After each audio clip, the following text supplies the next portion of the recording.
ahaayeen aabahooda ma nooleen waa la dilay ilmaha oo ayaydooda ay hays waayeen oo siyeetan jir iyo ilmihii ayagoo hurdaayo waa lasoo qabtay waa laisku kuusay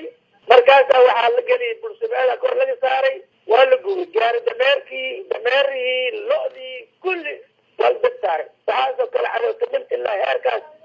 weligayna ma arkan wax la iloowaayna ma aha haddii waxaas la iloowaayna soomaaliya taala arrintaas soomaaliya dhex taallaa sideedaa way iska dhihi lahayd asiga jirtaa niween oo qaangaarde way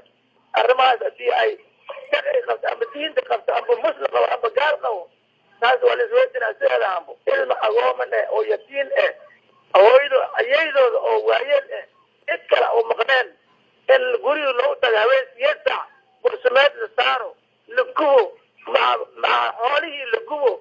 alhaasa taas hadda waa la iloow karaa haddii soomaaliya isku raacda hataa anaga wax kama qabno aniga dadkayna annagaa cisheen haddii waxaas waa la iloowa soomaaliya ay tiraahdo ay noo go-aamiso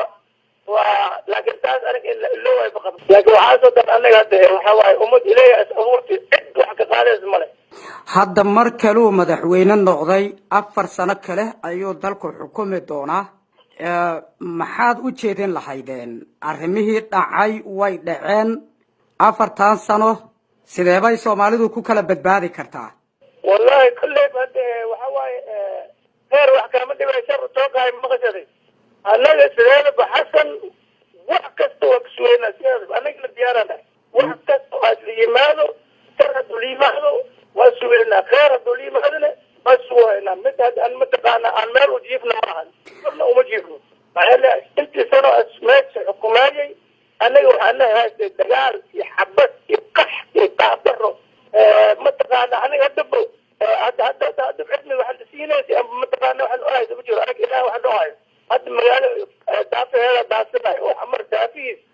دافعنا ومتقانا أوارد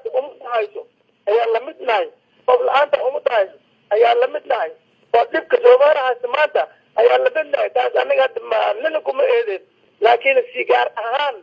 أفرتي سنو حبتنا نوسعتي مرقات بدنا لهذا سومالا وأوكتاي وأنا لسيقانا لكن وحاواي واحد موت أبو واحد شر مريد وخير يسكي يموت مرمر وحاواي ليش وحاو مرينا بإنا خير وحاواي وأبرتو واحد تبكى إيو قابل إيو هرق إيو gaajada iyo khayr galad iyo dhimashada iyo waaba u barato baad waxa way hatta qof inta loo mablo oyna hatta taas ilaa heerkaas gaarana hadda hawlo badan baa hor yaala maxaad u jeedin lahaydeen xasan sheekh maxamuud xasan sheekh hadii umada asdaqo oo mataqaana jid islaameed asku dhaqo ilaahay wuxuu raalkiya asku dhaqo waa sidii laga rabay hadoo ku dhaqo waayine asiga taala ay aableedahay nin meel uu fadhiyo ama jixinjixooyo ama mataqaana wax kashuugayo midna ma jirto laakiin waxa waaye haddii sharaf liimaado oo mataqaana ummadii asu dhaartay oo asballa qaaday oo mataqaana wax asiga taala taas haddii dantiisa as fiirsinaayo ilaahay aska baqaayo aakhir as xasuusinaayo ummadda dhaqaa aniga lafteeda oo ku xunaayo waagii oo mataqaana xasasiiq oo haystay wadanka oo nin tuuriyar yiraahdo nabadgelyada as haystay dadkan ku yaalo oo lama dabaq hoos oo madaxtooyada ku yaalo ayaa ku dhex jiray 3 maalmood iyo 3 haweena meesha ku dhex jiray bilaa macno hataa wax ligama qoran waa ka xirnaa bas meesha waxaa oo tagay dad hal san iyo 8 bilood xirna meesha